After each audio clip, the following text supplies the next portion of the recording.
PSC chairman Mahender రెడ్డిని తప్పించాలని, మహేందర్ రెడ్డిపై ఆరోపణల నేపథ్యంలో జ్యుడిషియల్ విచారణ జరిపించాలని, బీఆర్ఎస్ హయాంలో డీజీపీగా ఉన్న మహేందర్ రెడ్డిని అప్పుడు రేవంత్ రెడ్డి దూషించారు. పబ్లిక్ సర్వీస్ కమిషన్ సభ్యుడిగా ఆంధ్ర వ్యక్తిని ఎలా నియమించారు, వాళ్ళు తెలంగాణ యువతకి ఏం న్యాయం చేస్తారు, రాజకీయాలకు సంబంధం ఉన్న వారిని కమిషన్ సభ్యులుగా నియమించబోమని సీఎం అన్నారు.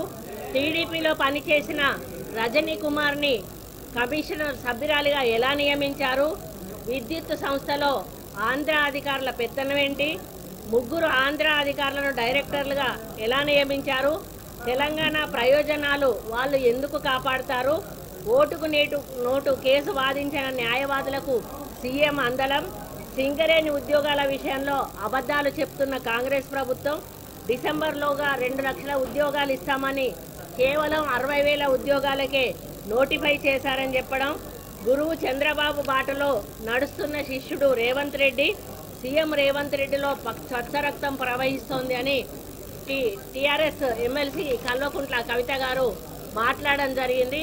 నిజంగా అసలు ఆమె ఎందుకు ప్రెస్ మీట్లు పెడుతుందో, ఎందుకు మాట్లాడుతుందో నాకైతే అర్థం కావట్లేదు. ఆమె మాట్లాడిన ప్రతి మాట కూడా దయ్యాలు వేదాలు వల్లించినట్టుగా ఉంటా ఉన్నాయి.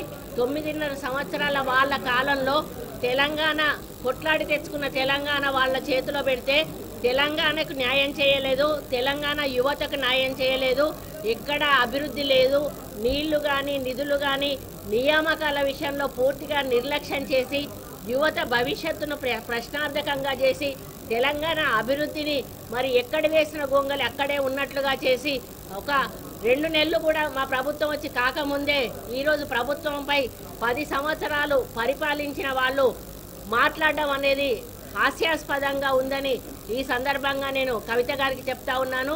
అమ్మ, ఇవన్నీ కూడా ప్రశ్నించే హక్కు అర్హత మీకు లేనే లేదు. ఎందుకంటే ఆంధ్ర వాళ్ళని అందలం ఎక్కించిందే మీరు, రాజ్యసభ సభ్యులుగా మీరే నియమించుకున్నారు. మరి టెండర్లు కానీ ఏవైతే మనకు ప్రాజెక్టుల టెండర్లు అవి కూడా మీరు ఆంధ్ర వాళ్ళకి ఇచ్చుకున్నారు. ఆంధ్ర వాళ్ళని పెంచి పోషించిందే కేసీఆర్ కుటుంబము, టీఆర్ఎస్ ప్రభుత్వం అని చెప్పి ఈ సందర్భంగా నేను చెప్తా ఉన్నాను.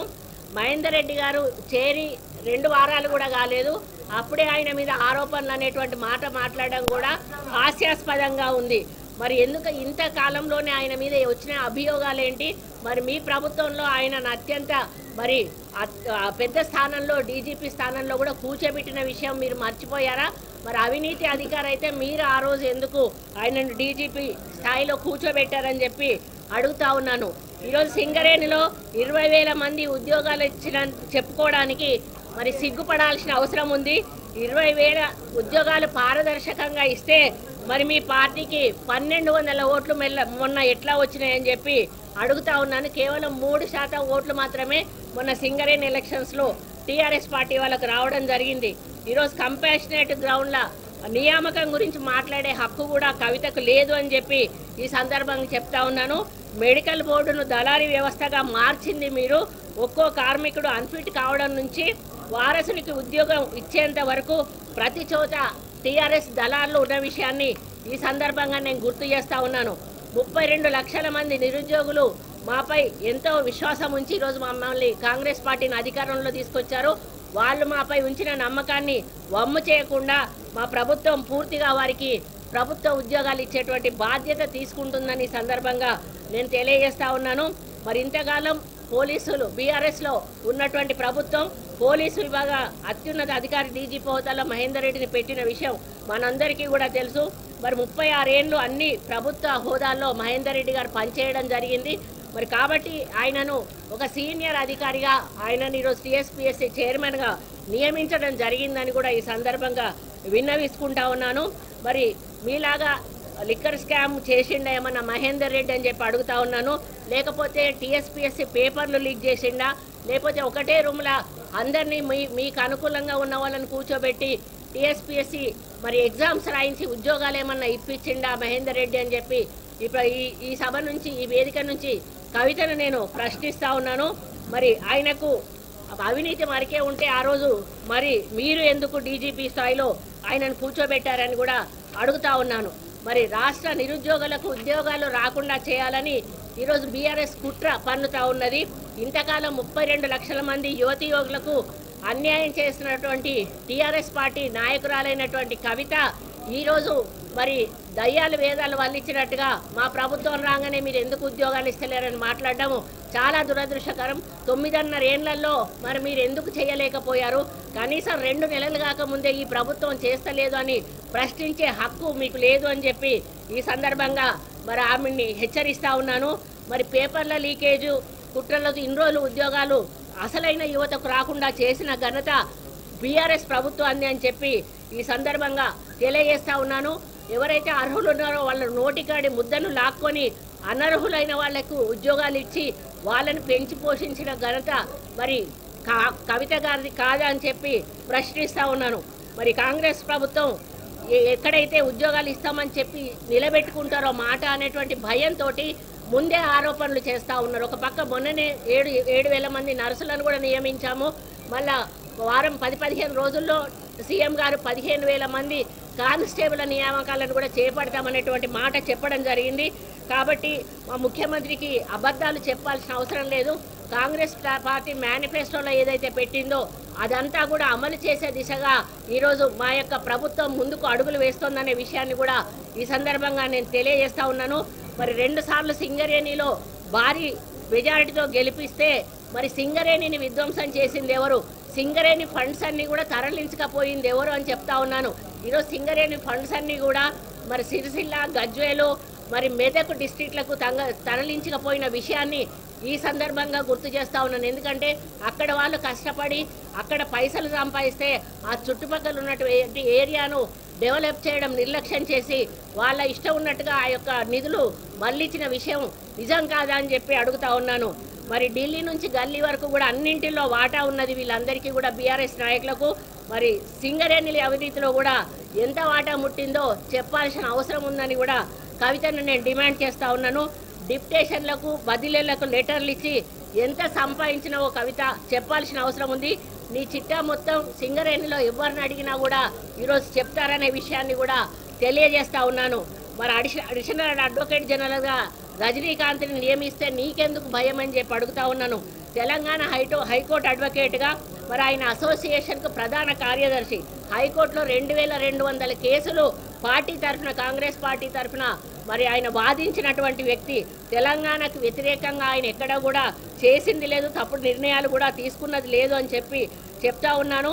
మరి తెలంగాణ కోసం, తెలంగాణ న్యాయం కోసం కొట్లాడిన న్యాయవాదిగా ఈరోజు రజనీకాంత్ రెడ్డి గారిని కాంగ్రెస్ పార్టీ మరి నియమించిందని చెప్పి తెలియజేసుకుంటూ ఇక ముందైనా కూడా కవిత గారికి ఒక్కటే చెప్తా ఉన్నాను. అమ్మ, మీరు ప్రెస్ మీట్ పెట్టే ముందు, ఏదైనా మాట్లాడే ముందు గత 9.5 సంవత్సరాల మీ పరిపాలన ఒకసారి తిరిగి చూసుకోండి. ఏ విషయం మీదనైతే మీరు మాట్లాడుతూ ఉన్నారో ఆ విషయంలో మీ ప్రభుత్వం ఉన్నప్పుడు ఏం చేసింది అని ఒక్కసారి వెనక్కి చూసుకున్న తర్వాత మాట్లాడితే బాగుంటుంది. మరి ఇంకొకటి ఏంటంటే, కేవలం మేము వచ్చి 2 నెలలు అవుతుంది. 2 నెలలకే 9.5 సంవత్సరాల ప్రభుత్వం అధికారంలో ఉన్న మీరు మా మీద విమర్శలు చేస్తే అది పద్ధతి కూడా కాదనేటువంటి విషయాన్ని, అంటే మీలాగా 9.5 సంవత్సరాలు మాకు ఇచ్చి చూడండి, ఏం చేస్తామో అప్పుడు తెలుస్తుంది. కానీ 2 నెలలు కాకముందే ఈరోజు ఏదో మేము ప్రజల్లో ఉండాలి, కనపడాలి అనేటువంటి పద్ధతిలో ఏదో ఒకటి మాట్లాడనేటువంటి పద్ధతిలో మీడియా మీదకి వచ్చి మాట్లాడడం మానేస్తే మంచిదని తెలియజేస్తూ, మరి పార్లమెంట్ ఎన్నికలు జరుగుతూ ఉన్నాయి కాబట్టి ఏదో పద్ధతిలో పబ్లిక్లోకి వెళ్ళాలి, ఏదో ఒక విషయాన్ని తీసుకెళ్లాలని వాళ్ళు కల్పించుకొని మరి ఈ యొక్క విమర్శలు చేయడం జరుగుతుంది. కాబట్టి ప్రజలకు తెలుసు, మొన్న ఓడిచ్చారు, ఏదో పార్లమెంట్లో మళ్ళీ సీట్లు గెలుస్తామని ఆశపడతా ఉన్నారు. కానీ ఎట్టి పరిస్థితుల్లో జరగదు. ఇప్పటికే ప్రజాపాలనలో మా కాంగ్రెస్ పార్టీ ప్రజల వద్దకు మరి 6 గ్యారంటీలను తీసుకుపోయేటువంటి ఫార్మేట్ ఏదైతుందో తీసుకోవడం జరిగింది. వాటిని సర్వే చేపిస్తుంది, వాటన్నిటిని కూడా ప్రజలకు అందే విధంగా ముందుకు పోతుంది. ఇప్పటికే 2 గ్యారంటీలను అమలు చేసింది, ఇంకొక 2 గ్యారంటీలను ఇంకొక వారం 10 రోజుల్లో అమలు చేయబోతా ఉంది.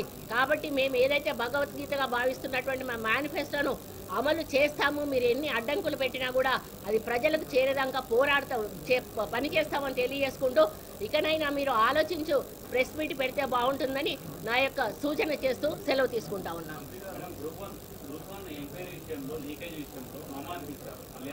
అట్లేం లేదండి, దాంట్లో పూర్తిగా మళ్ళీ ఎంక్వైరీ జరుగుతుంది.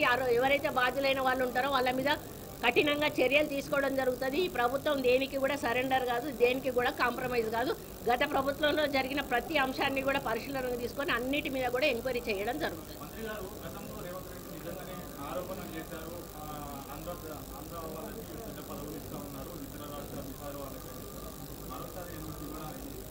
ఆయన సీనియారిటీ మీద ఇవ్వడం జరిగింది.